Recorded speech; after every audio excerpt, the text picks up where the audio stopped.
Bismillahirrahmanirrahim. Assalamualaikum warahmatullahi wabarakatuh. Teman-teman, kawan-kawan, saudara-saudari dimanapun berada, jumpa lagi pada kesempatan yang baik. Kita tengok-tengok kutip-kutip lanjut kisah kerajaan ya teman. Jadi kita berselang-seling. Untuk kemarin kita kupas baca-baca tentang kisah para nabi, 25 nabi dan rasul. Nah, sekarang kita lanjut tentang kerajaan yang di Kalimantan teman. Biar nggak jenuh ya, jadi kita terus baca-baca lanjutan dari kisah kerajaan di Kalimantan, di mana di sana ada kerajaan Martapura, Kutai Martapura, lalu Kutai Martadipura dan Kutai Kertanegara. Oke teman, kemarin kita sudah sampai sini. Kita lanjut lagi, semoga bermanfaat dan bisa diambil intisarinya sebagai referensi, menambah memupuk rasa cinta tanah air kita ya, Nusantara kita, amin. Nah, ini kita masih kutip dari Wikipedia, teman. Oke. Kemarin kita sampai di sini ya. Lanjut, bismillahirrahmanirrahim. Pendirian Kutai Kertanegara. Kerajaan Kutai Kertanegara berdiri pada awal abad ke-13. Oke, teman. Di daerah yang bernama Jaitan Layar atau Kutai Lama, kini menjadi sebuah desa di wilayah Kecamatan Anggana. Oke. Dengan rajanya yang pertama yakni Aji Batara Agung Dewa Sakti. Berkuasa pada tahun 1300 sampai 1325 Masehi. Kerajaan ini disebut dengan nama Kute dalam kekawin negara Kertagama, negara Kertagama 1365, yaitu salah satu daerah taklukan di negara bagian Pulau Tanjung Negara oleh Patih Gajah Mada dari Majapahit. Jadi seiring sejajarnya itu dengan Majapahit teman, Kutai Kertanegara ini. Lambang Kesultanan Kutai Kertanegara dalam versi lain. Nah, ini dari sumber yang lain ya teman, maksudnya. Jadi kalau tadi kan ada sumber dari negara Kertagama. Nah, kita tengok nih lambang Kesultanan Kutai Kertanegara dari versi yang lain. Pada abad ke-16 kerajaan Kutai Kertanegara di bawah pimpinan Raja Aji Pangeran Sinum Panji Mendapa berhasil menaklukkan kerajaan Kutai atau disebut pula kerajaan Kutai Martapura atau kerajaan Kutai dinasti Mulawarman. Jadi dinasti Mulawarman itu adalah Kutai Martapura, itu dinasti Mulawarman. Yang terletak di Muara Kaman. Raja Kutai Kertanegara pun kemudian menaklukkan kerajaannya menjadi Raja Kutai Kertanegara pun kemudian menamakan kerajaannya menjadi Kerajaan Kutai Kertanegara ing Martapura sebagai peleburan, peleburan antara dua kerajaan menjadi satu teman. Kerajaan tersebut ya.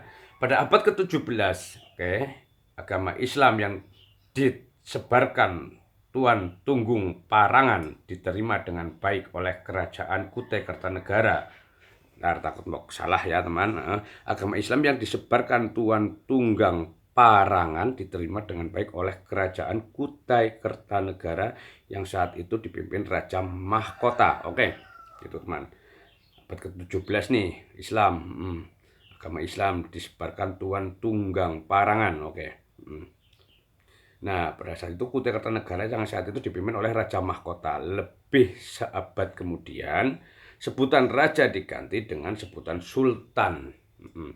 Sultan Haji Muhammad Idris 1732 menjabat sebagai sultan hingga 1739. Merupakan Raja Kutai Kertanegara pertama yang menggunakan gelar sultan.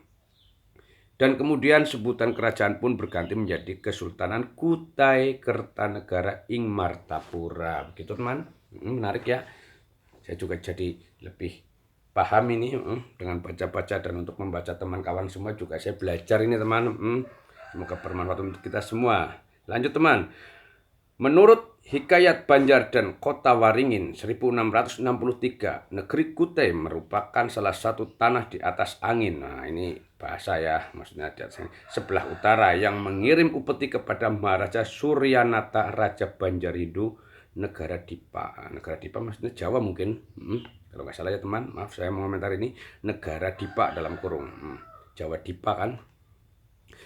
Lebih kurangnya mungkin. Pada abad ke-14 hingga kerajaan ini digantikan oleh Kesultanan Banjar. Sekitar tahun 1620 Kutai berada di bawah pengaruh Kesultanan Makassar. Nah ini Pada tahun 1620, Kutai berada di bawah pengaruh Kesultanan Makassar. Perjanjian VOC, Belanda ini teman, dan Kesultanan Banjar tahun 1635 menyebutkan VOC membantu Banjar untuk menaklukkan Pasir dan Kutai kembali. Dengan demikian sejak tahun 1636 Kutai diklaim oleh Kesultanan Banjar sebagai salah satu vasalnya Kerajaan Banjarmasin. Oke, yang terkuat di Banjarmasin maksudnya Pak. Begitu ya teman ya mungkin ya. Sudah memiliki kekuatan militer yang memadai untuk menghadapi serangan Kesultanan Mataram. Ya, jadi sudah dikukuhkan sebagai kerajaan yang kuat. Mataram itu kan Jawa begitu teman. Yang berambisi menaklukkan seluruh Kalimantan dan sudah menduduki wilayah Sukadana 1622. Oke. Nah, lanjut teman. Sukadana ini udah masuk bumi Kalimantan teman mungkin. Sebelumnya Banjarmasin merupakan vasal Kesultanan Demak. Di bawah Banjarmasin di bawah Kesultanan Demak, maksudnya kekuasaan Demak ya teman. Nah, Demak sendiri adalah penerus Majapahit. Tetapi semenjak runtuhnya Demak 1548, Banjarmasin tidak lagi mengirim upeti kepada pemerintahan di Jawa. Oke.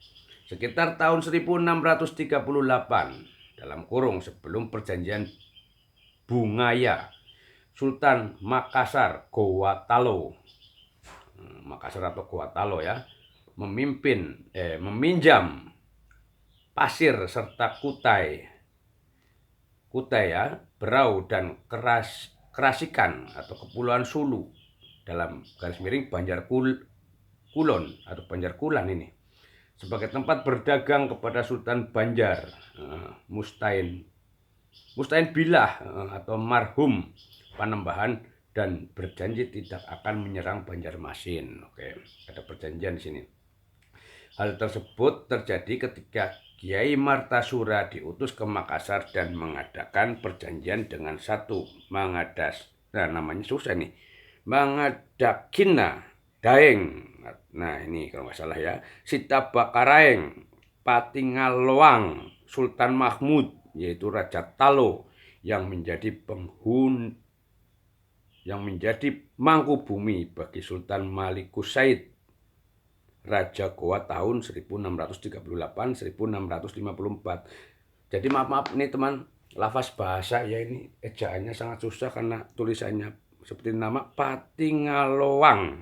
Tuh Sultan Mahmud yaitu Raja Talo. Jadi seperti nama Daeng Sita Bakaraeng. Nah, jadi maaf saya ini ejaannya susah, mohon maaf ya. Tahun 1747 VOC Belanda mengakui Pangeran Tamjidullah I sebagai Sultan Banjar, padahal yang sebenarnya dia hanyalah mangkubumi.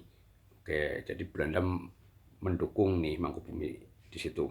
Pada 1765 VOC Belanda berjanji membantu Sultan Tamjidullah I atau mangkubumi di situ ya, yang pro VOC atau Belanda untuk menaklukkan kembali daerah-daerah yang memisahkan diri di antara Kutai berdasarkan perjanjian 20 Oktober 1756. Karena VOC bermaksud menyatukan daerah-daerah di Kalimantan sebagai daerah pengaruh VOC maksudnya, padahal Kutai di bawah pengaruh Lamadukeling atau Raja Wajo yang anti VOC. Pangeran Amir, pewaris mahkota Kesultanan Banjar yang sah, dibantu pamannya Arung Turawe, kelompok anti VOC, berusaha merebut tahta tetapi mengalami kegagalan.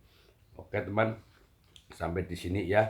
Mohon maaf apabila ada salah lafaz kata dan bahasa. Jadi kita lanjutkan lagi untuk pada kesempatan yang lain. Semoga bermanfaat dan tidak bermaksud menyudut pihak dan golongan manapun. Semoga bisa menambah rasa cinta tanah air kita. Terima kasih saudara-saudariku di mana, sahabat-sahabat semua, sehat walafiat nggih. Terima kasih tentunya, dilimpahkan rezeki berkah melimpah barokah amin. Rahayu rahayu rahayu, kinayungan panjang umur. Wassalamualaikum warahmatullahi wabarakatuh. Terima kasih.